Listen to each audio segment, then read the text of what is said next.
Although everyone is using AI, most of them are not experiencing really great outputs and deliveries and outcomes with it. I think the reason for that, and that's like the biggest misstep, I think, is that they think that, I don't know, it might sound silly or wicked, but they think that the AI can think. It doesn't. It's a little bit stupid, to be honest. You need to brief the AI, provide a lot of context so it will understand your brand, your needs, your business goals, everything that's around marketing. Are you a scaling SaaS founder?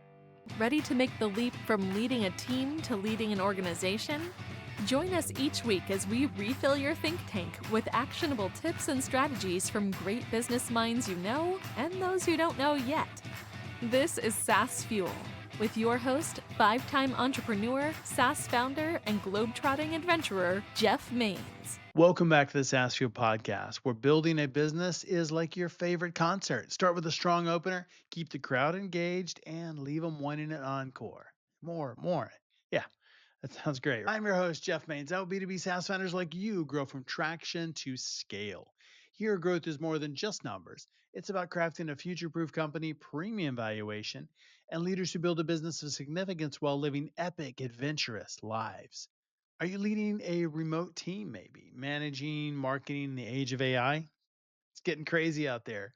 Maybe trying to figure out how to balance human creativity with machine efficiency. We're all trying to do that. Welcome to the new reality of business where leadership, technology, and strategy are colliding faster than ever before. But here's the thing, AI isn't coming for your marketing team, it's coming to your marketing team. The question is, are they ready for it? AI has the power to supercharge content creation. We're seeing that. Optimize campaigns. We're definitely seeing that. And enhance decision making. But without the right human oversight, it can also churn out generic, uninspired, beige, boring results that do more harm than good. The companies that win in this AI driven landscape aren't the ones with the fanciest tools. They're the ones that already know how to use them strategically. And it's not just about AI. The shift to remote work and hybrid work has completely reshaped how leaders need to manage their teams. Without clear communication and transparency, trust erodes, productivity stalls, and innovation just takes a back seat.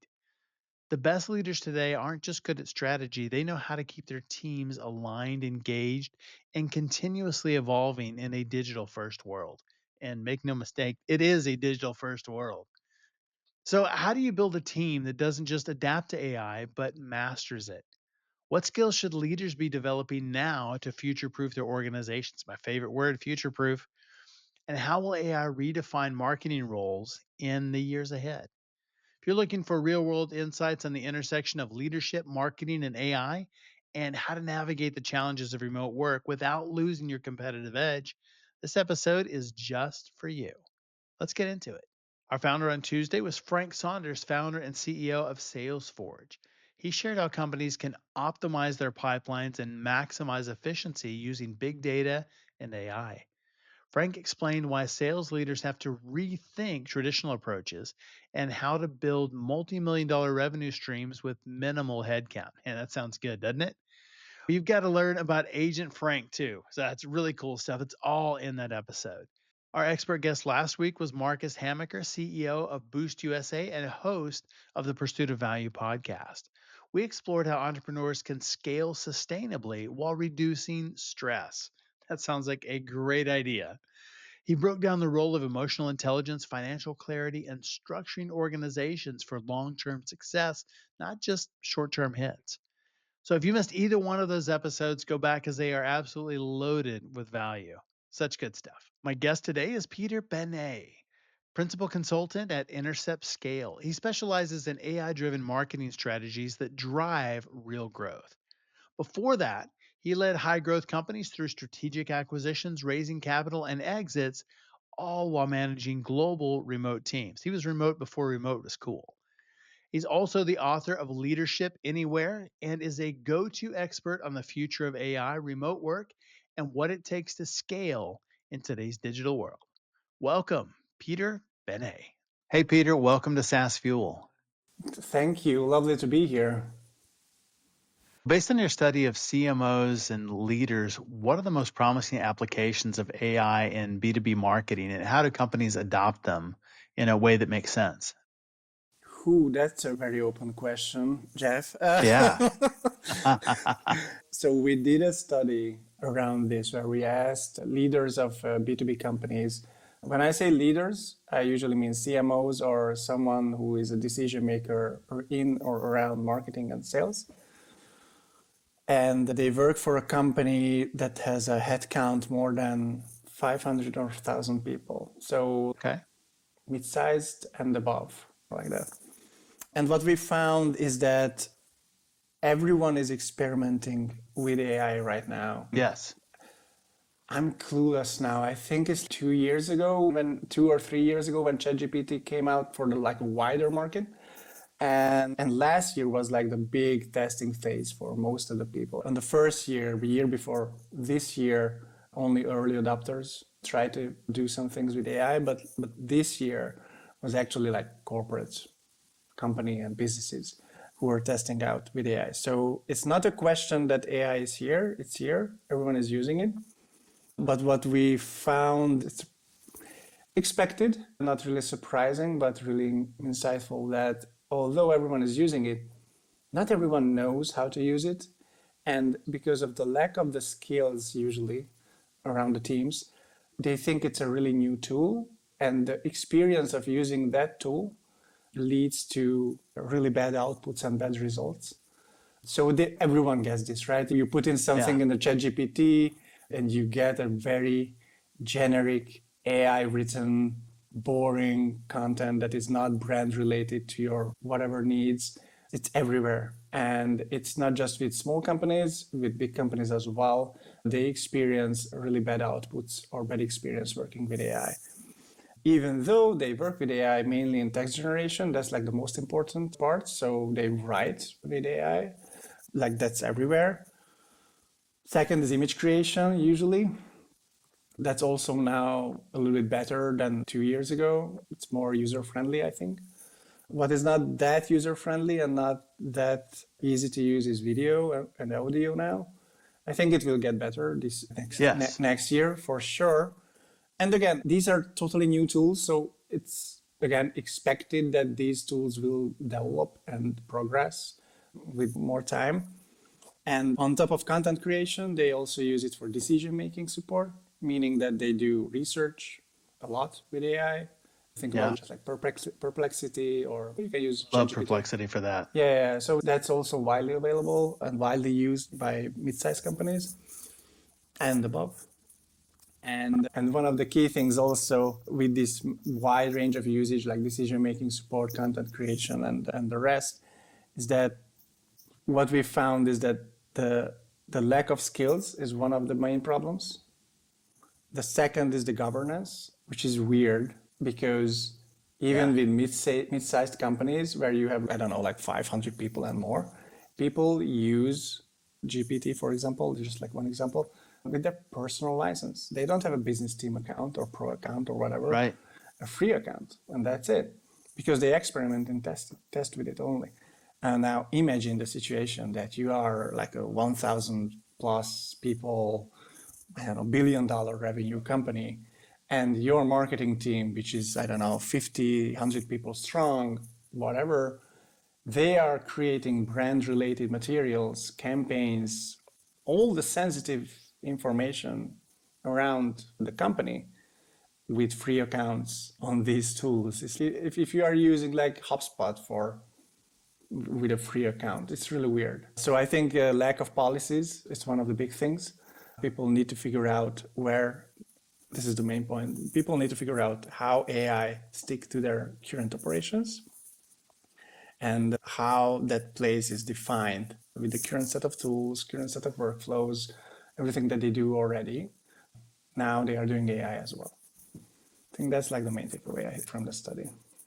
Yeah, it's really good applications. And thinking about just the guardrails and protecting data, that's a huge mistake, is to not have that, to have paid accounts to do those in free. What are some other common mistakes that companies make when incorporating AI into their marketing strategies? Sure. I mentioned that although everyone is using AI, not everyone, most of them are not experiencing really great outputs and deliveries and outcomes with it. I think the reason for that, and that's like the biggest misstep, I think, is that they think that, I don't know, it might sound silly or wicked, but they think that the AI can think.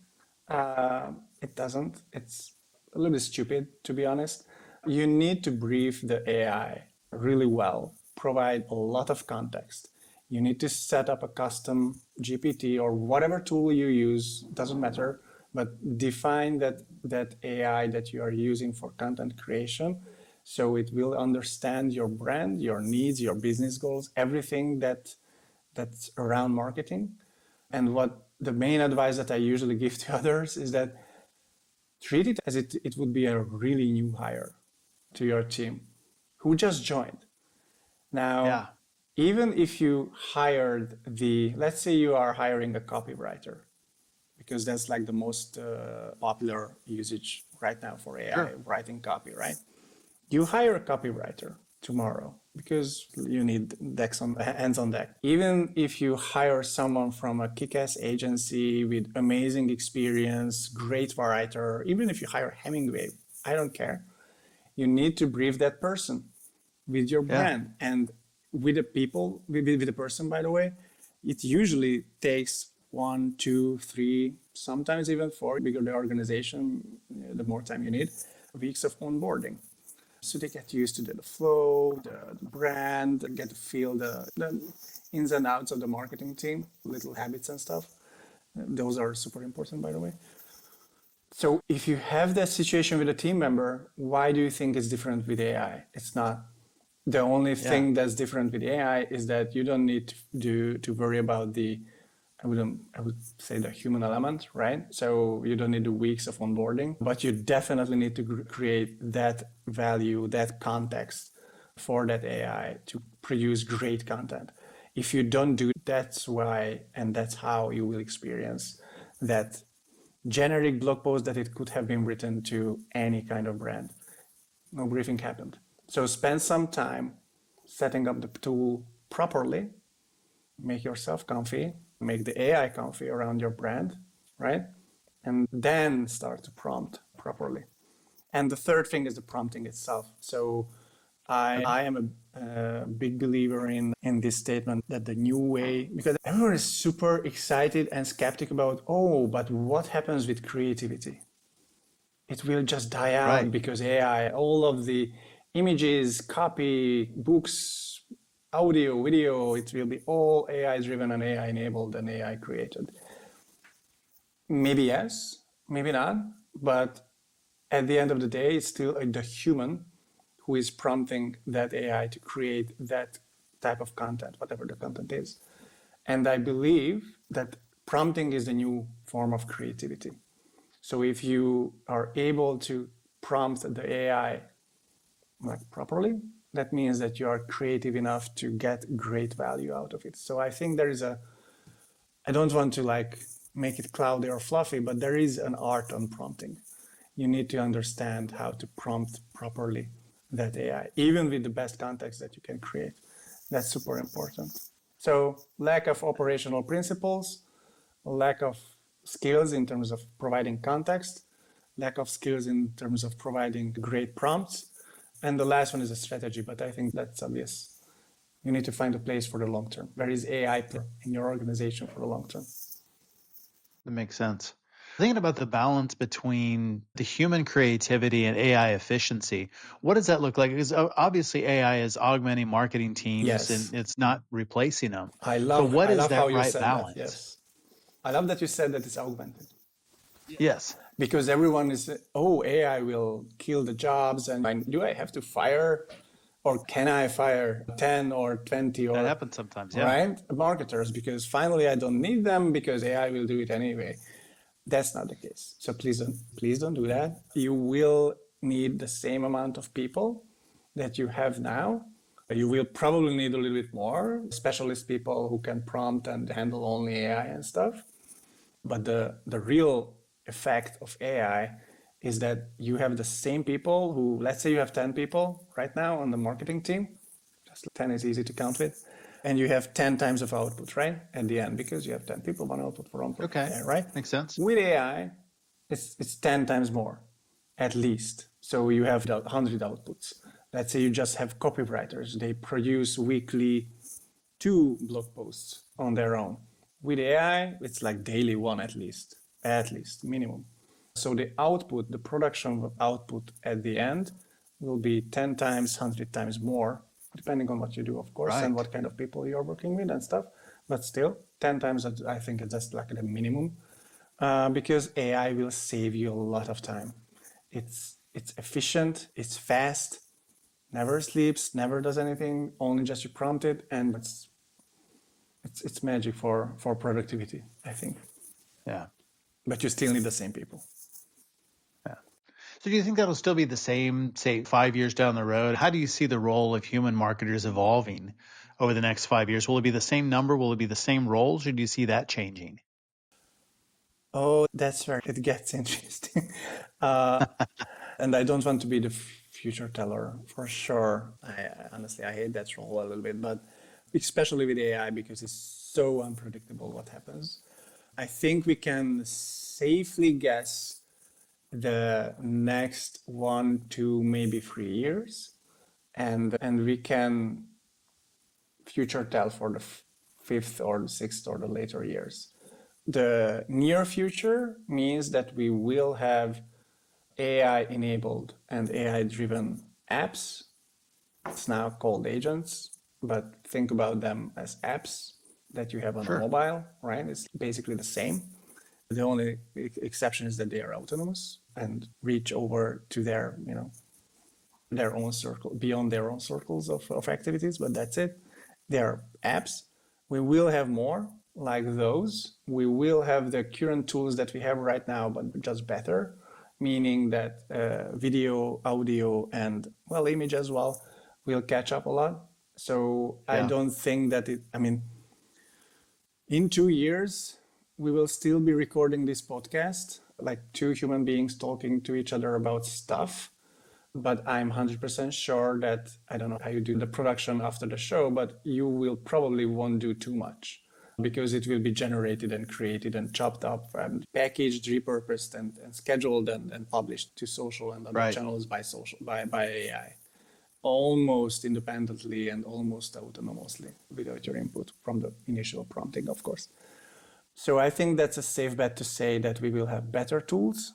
We will have evolved agents called apps, whatever. We might call it agents, I don't care. It's just a naming. And we will see existing tools that we already use as marketers, like HubSpot, Salesforce, and this kind of stuff, will be heavily AI driven. We can see it now. So they already have AI enabled functions and features, and they have their own AI bots sometimes, but that will be like 10 times better in 1 or 2 or 3 years from now on. That's a safe bet.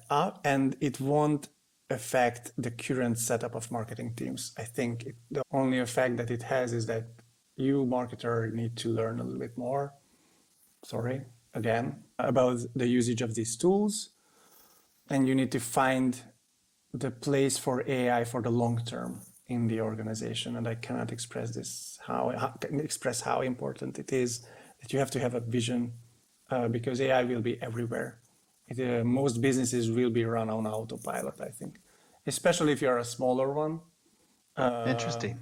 If you're like a solo or small startup, like under 50 people or something, most of your operations will be like fully autopilot, I think, within 3 years. If you're a big That'll be really organization, interesting. yeah, more highly efficient. If you're a big organization, of course, you probably have silos of departments or like capabilities and practices that you can run independently a little bit. Yeah, but that won't affect the team and the number of the people that you're working with. On the long term, I'm not that optimistic that. I think how we will evolve with AI in the further future, we might see a little bit of a reduction, especially on junior type of work. If you're a marketer and you're leading a team, you probably know what I mean. The designer who just joined and graduated from the university. right? Or Right. whatever. Or the copywriter who just graduated in English and want to join your team writing copy around whatever. You probably won't need those people in the long run because it will be done by AI. Or you need those people to be able to prompt the AI really Could well, be. Yeah. right? Yeah. And I am also a big believer on what I call Wikipedia knowledge a little bit, which is highly unrelated knowledge material for the human being, but you just know it because you, I don't know, read a lot or whatever. Okay. Because again, prompting is creativity, right? So the more information that you have in your own head, the more creative you can become. That's like given. Like there is like a saying that if you want to write really well, if you want to write a really great one pager, you have to read 100 pages because That makes sense. that's how it works. If you want to Yeah. make sure that you paint a great picture, you have to do at least 100 drafts before the picture, right? That's how it Right. works normally. And AI can do that almost instantly today, Yes, but you need where to. it takes us time. Yes, but you need to prompt the AI. You are Yeah. still the person who is prompting the AI. And just like an example that for example, I did that for one of the LinkedIn posts that I posted. My prompt was that write me about this marketing study as it would be written by Hemingway. And it was Hemingway writes really masculine and really short sentences, very prompt, very sharp. I think that works really well for marketing. Why not? AI knows, obviously, because all the published works are on AI cloud, so whatever. But you need to know here how Hemingway writes. That's in you, in your human brain, to be able to prompt the AI properly. So I think like these highly unrelated, it does nothing with marketing, right? Highly unrelated knowledge, I think it will be a little bit more important on the long run for humans to understand, to know. Sure. Sure. I have a couple of different challenges with people. One, like you said, they're already using AI and they're doing it independently off the grid. And then you've got others on the team who maybe have a little bit of resistance toward it. So, how do they balance those two and get everybody working together? The people that are already using it and the ones that don't want to, so that the entire company is using it effectively. To be honest, I don't see that resistance that much, to be frank. There is a resistance in the skills and well, in the lack of skills, of course. So I cannot use it because I don't know how to use it, because there is a steep learning curve to understand how to use it. Yeah. But it's not that I don't want to use it because I don't know, I hate AI or I don't know, it's Skynet or whatever. So these kind of negative feelings and emotions are not there. I think the skills are there, the lack of skills, and solving that problem. And also that's also one of my mantras because I'm like old.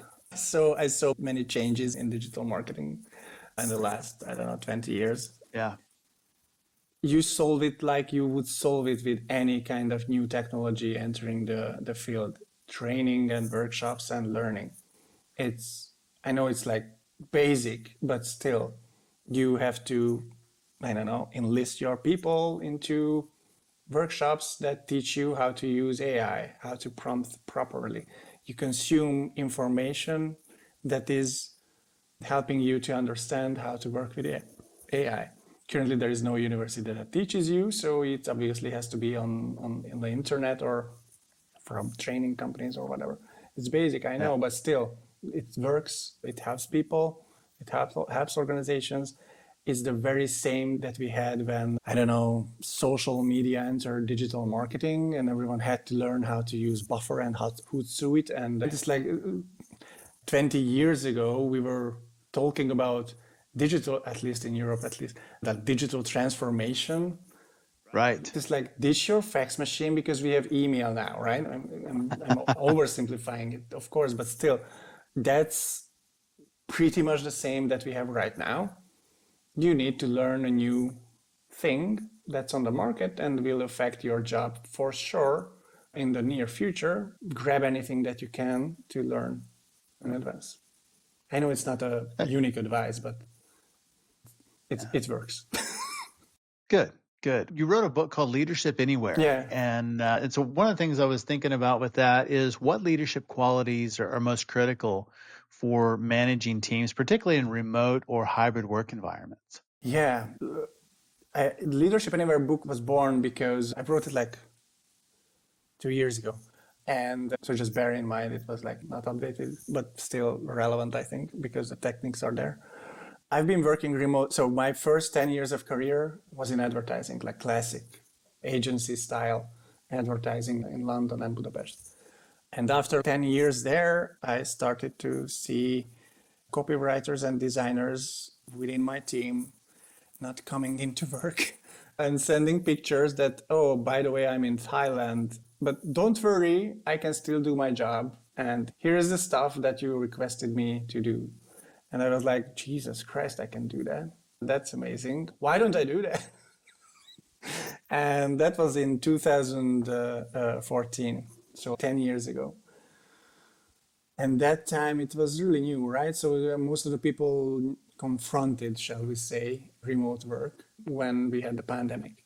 So it was forced on people, that they need to close the office or ditch commuting and stuff like that, which is a big thing, especially in America. So by them forced to work remotely, I think when you force something, you usually have some problems.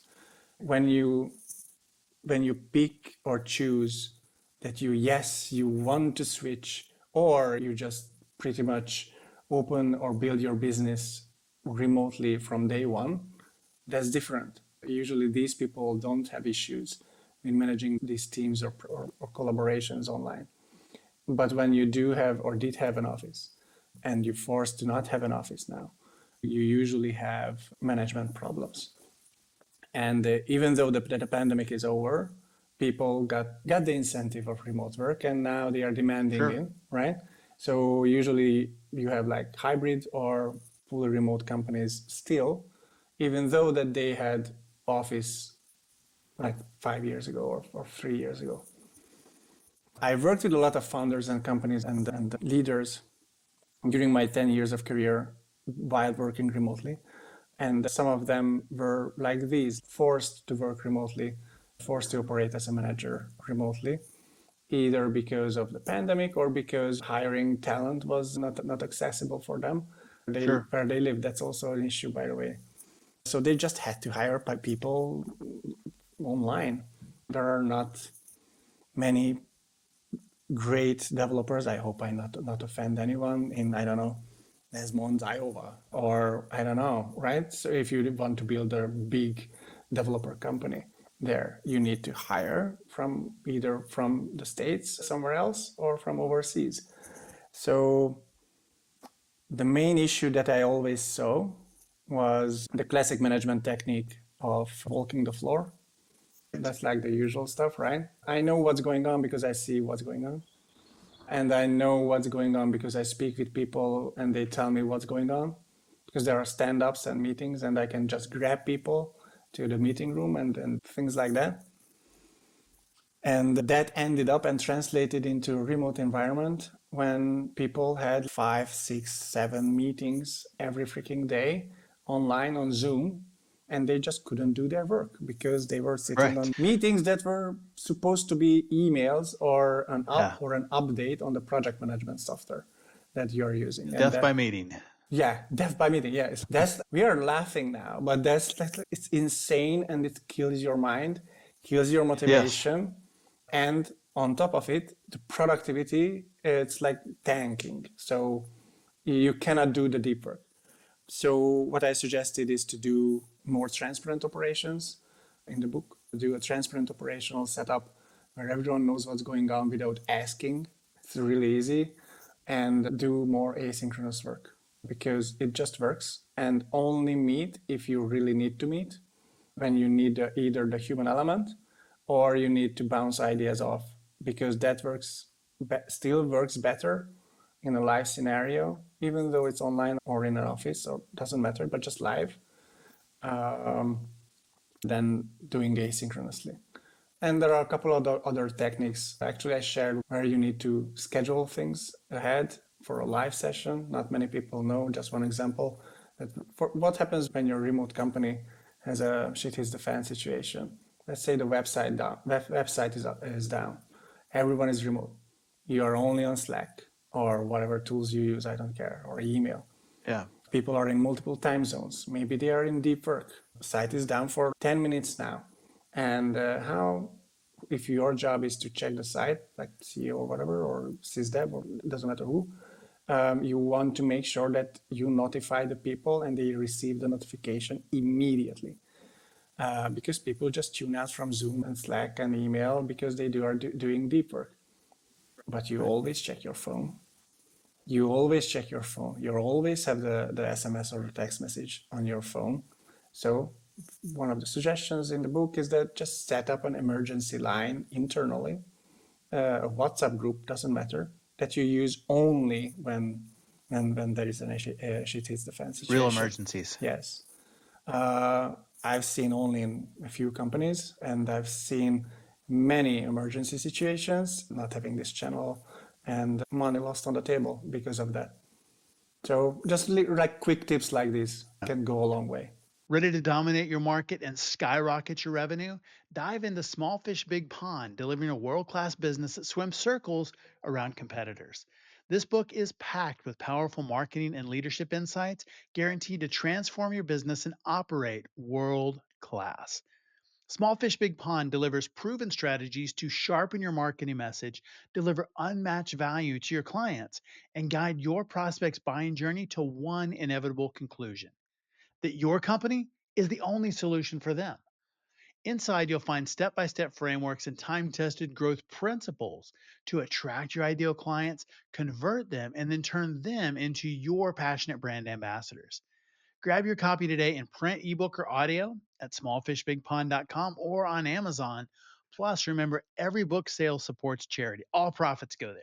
Always have, always will. So dive in and make a difference. So how do we build that transparent organization? What do you recommend for communication so everybody knows what's going on without having to do meetings and other things like that?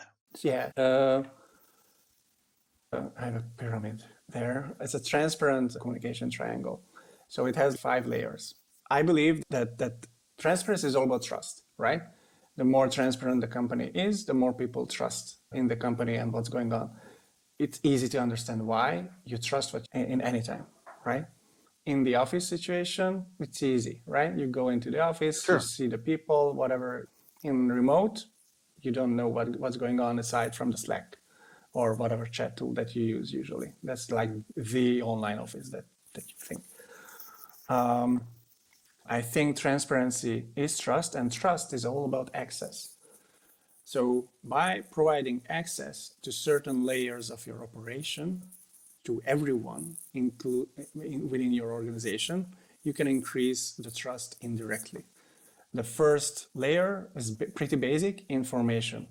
You need to have a knowledge hub, Notion deck, I don't know what, a file, Google Docs, I don't know what you use, doesn't matter, but just have something that is accessible by everyone. Everyone can see it. Everyone can understand what's going on, what the company is standing for, what is the vision, usual stuff, right? How do we operate? How do we get vacation days and these kind of stuff, basic things. Sure. The second layer is communication. You need to have an officey type of situation there, so like a Slack. You need to set the rules of the communication as well, like the rules of engagement, right? When do we have meetings? When do we have emails? What kind of information do we communicate over emails? What kind of information do we communicate over a chat? If you ever worked in a bigger remote organization, I'm sure you've seen this when people are briefing each other on work on Slack. This is like the number one situation that can go haywire, by the way. In Slack, you cannot check, you cannot search properly. Everything that you do there is pretty much lost. It's almost like a LinkedIn timeline or whatever. So whatever that you want to make sure that is done, you either brief it via email or within the project management tool. So set up the communicational workflows and don't break the rules. Because if you break the rules, they are more stricter than in the office. In the office, it's easy to solve these problems. I just grab you Sure. and we go to the kitchen or a cafe or outside or the meeting room and we discuss what's the situation. Online is different. The third is a project, so the operations, what's going on, have a project management system. I don't know what you use, doesn't matter. Tools are just tools, but set something up that gives everyone the idea what's going on within the company operationally wise. What are the projects? Everyone has to see everything. So it's not just silos where I don't know, oh, these 5 people, the designers, I don't know, they are working on the design projects. So they are the only one who see the design projects. No, everyone sees everything that they are not tagged on, which is not relevant to them, right? Yeah. But you need to see what's going on. Otherwise, you are in the blind. The fourth layer is the performance. Usually managers share the performance of the individuals, right? So there are like performance reports and stuff. That's cool, still do that. But I think it's more important to do the team performance, team KPIs, team productivity. Plus, because in the office, it's easy to see how the company is performing, the company itself. There are some status symbols. We all know that. Corner office, great office in the downtown, and stuff like that. Big parking lot, whatever. Online, you don't have that. What you have are the numbers only.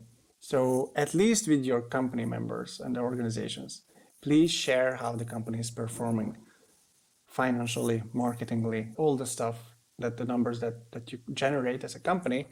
I think it's worthwhile to share with everyone because it makes a connection for others. Would you work for a company where you see how the company is performing and growing and you have like numbers to back that? Of course, you would be loyal to that company if that company is doing great because you see everything. Again, loyalty is a big thing. People can switch and jump to other jobs, especially in a remote environment, really easily. We are not bound to location, to one company, so you can switch a job immediately. So I think you need to play the loyalty game here as well with the sharing of the information. And the last is a decision. And I think as a leader, as a manager, you need to provide access to others how you decide. And the way you can do that is that you include everyone from minute zero from the decision. Collaborate together on the decision. I shared some frameworks on how you can do that even asynchronously within the book. Because if you are not making the decisions in your ivory tower and you pull in people together and you figure out together, first of all, everyone is smart. So you can see more people, more eyes, more brains on one decision. Obviously, it will be a better one than you, special manager, alone. And secondly, when you as a manager communicate to the company and to the team that what's going on and what was the decision, everyone is on board because they were part of the decision-making process. So it's easy to roll out the changes internally because they were part of the change.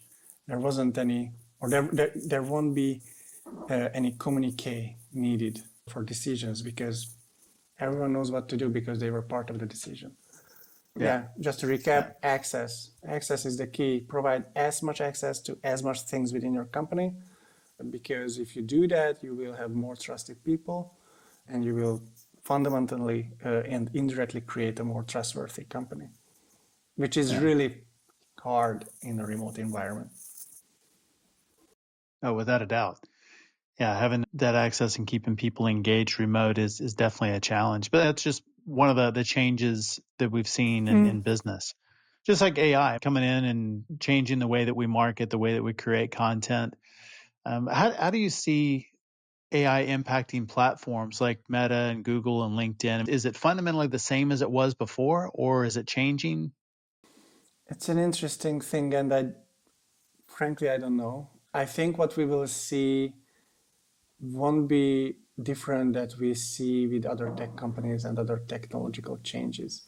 I think right now you see if I throw this bottle of water right now to the streets, I will probably hit an AI entrepreneur. And I'm calling in from a little village in Italy, by the way. Still, I think there are some here. I don't know. No, jokes aside, there are many, many, many, many, many AI companies right now, startups and small companies. That landscape will be wiped out in the upcoming years. I'm 100% Of sure. course. It's the same as with anything. I think we will see one, two, three, or four options on the long run, big names, and I'm 100% sure that those big names will be either bought up by current big tech companies or those big names will be developed by those companies on the first place. But to guess who will win, it's really hard. I think you need to understand how AI works fundamentally. The more data you can feed automatically to the AI, the better the AI becomes. So obviously, the company that will succeed in AI, like in generally, like building something really big there, will be the company that has a lot of data anyway.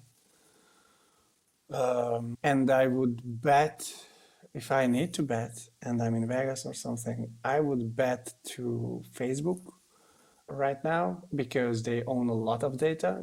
Remember, Google doesn't own data, it indexes data. That's a big thing, that big difference. And Microsoft probably, because a lot of stuff is happening on Microsoft Cloud, business related stuff.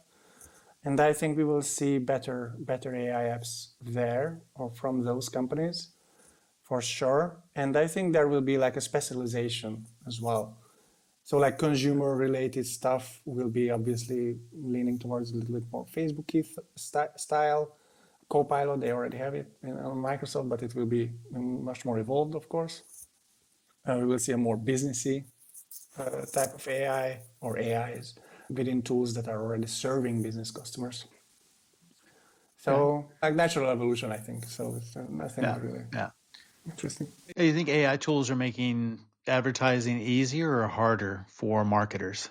Both. Easier to it will be easier to advertise, but because of the rate of speed that AI can provide you, efficiency, it will be harder, even much harder to stand out, I think. It's so hard now, even today, with all the noise and shit. Because AI can do so much and so fast, should marketers rethink their content strategies? I can generate huge volumes of content. So how should they be thinking about content strategies going forward? Oh, I'm a marketer, so I can't answer that. Can't answer that question before you tell me what your business goals are. So, no, for seriously, obviously it's up to what the business needs are. If you are in volume and you're selling something that's in volume, AI will be like a blessing to you because it will be so much easy to supply so much things around marketing. Right now it's easy, but it will be even easier. Again, 10, 100 times faster to do the same things that you do right now with 10, 100 times the amount of output that you can generate right now. So obviously you can pretty much, I wouldn't say like flood everything with your content, but technically you can if you want. Now you don't need to choose the classic mid-scale problem. Oh, we are on Instagram and LinkedIn and Twitter or X or whatever.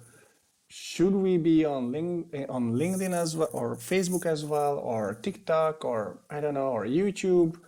We should definitely hire someone to be there. It's not needed now because you can solve and repurpose the same content over and over to almost any platforms. I wouldn't say instantly, but like really easily with AI. But if you are selling something that's like high ticket or niche or something like really high added value, I think your content should be also high added value. That's also pretty much simple logic. And that is where the prompting is creativity thing comes into play. So you need to be really creative to stand out with all the AI generated noise. It's a noise Makes now, sense. even, right? Like social media is Yeah. flooded with everything, even without AI. Yep. So obviously this will be worse in terms of noise. Yeah. But if you are creative, and I still think that it's still a thing, if you are creative and you think something up and it's really unique and not even controversial, just unique, I think you can have a really easy way to stand out. I'm sure. That's And good. everyone thinks is their channel is unique. Usually it's not. I can tell you an Italian example because I'm calling you from Italy. Everyone knows the Positano picture where you have the hilltop town on the hill and there is like a sea, Yes. right? Everyone knows that. Yeah. Now, I've been there many times, of course, and there are like, I don't know, 3 or 4 balconies and lookouts from the pavement where you can walk down to the city. It's a village, but whatever. And there are, I'm not kidding you, there are lines on those lookouts. Everyone is making the same freaking picture with the Positano in the background, doing the same Instagram-y posing and stuff. And I always think that they probably do it because they need to do it, whatever. But I hope that they certainly don't think that it's unique because it's not. Everyone is doing the same thing. It's Yeah. literally, there is a line there, like 10, 20 people every time that you go there. Meanwhile, if you, for example, book a apartment that is there and you have a different view of the sea because you paid for your terrace or balcony there, you immediately have something, a new type of content from the same location, from the same topic. So again, add the value. It works. It's an analogy that works for anything. Add the Yeah. value, and you will stay unique, and definitely will stand out from the boring, not unique content types. Yeah. Different point of view. Yeah. Where can people learn more about you online? Oh, I'm pretty available on LinkedIn. So Peter Benei, not everyone has this name. B for beta, E for echo, N for number, E for echo, I for island. And we have a website called interceptscale.com. The study that you mentioned is downloadable from there. Okay. Fantastic. We'll make sure and link that in the show notes as well. Thank you. But Peter, great conversation. Thanks for being on SaaS Fuel. Thank you for inviting me. I love this talk. Thank you. Thanks again, Peter, for coming on the show and sharing your insights and resources. You can learn more about Peter and Intercept Scale at interceptscale.com. And be sure to connect with Peter on LinkedIn as well. As always, all links, highlights, resources, and full show notes are available at saasfuel.com. And be sure to check out our channel on YouTube as well. It's at Champion Leadership. We have full video episodes, training, videos, outtakes, um, shorts, reels, lots more stuff over there for you. And that's all on YouTube. You know, thought leaders, share this episode with the founder that watches one motivational video and suddenly thinks they don't need sleep anymore. They can just run 24/7. That'd be great, wouldn't it? Everyone who shares this week gets a delegation shot collar. Delivers a small electrical jolt every time you try to edit someone else's work, just to tweak it a little. Anybody else out there have a little trouble letting go and delegating? And yeah, I think that a lot of us are in that boat. That's a tough thing to do, just to let go. What if AI could transform the way you sell, market, and engage customers? Join us on Tuesday as founder Gerald Zankel, CEO and co founder of Kickscale, shares how AI powered sales strategies are helping high growth startups secure multi $1 million deals with brands like Red Bull, Bloomberg, and BBC. And it is a great episode. He's got so much good stuff in there. And next week on our SaaS Fuel Expert Series, we'll sit down with Donald Kelly, award winning sales leader at LinkedIn Top Voice and host of the Sales Evangelist podcast. Donald will break down practical, proven techniques to help sales teams close even more deals and take their revenue to the next level. So I will see you next time. And as always, enjoy the journey. Thanks for listening to SaaS Fuel. Full show notes for each episode, which includes a summary, key takeaways, quotes, and any resources mentioned, are available at saasfuel.com.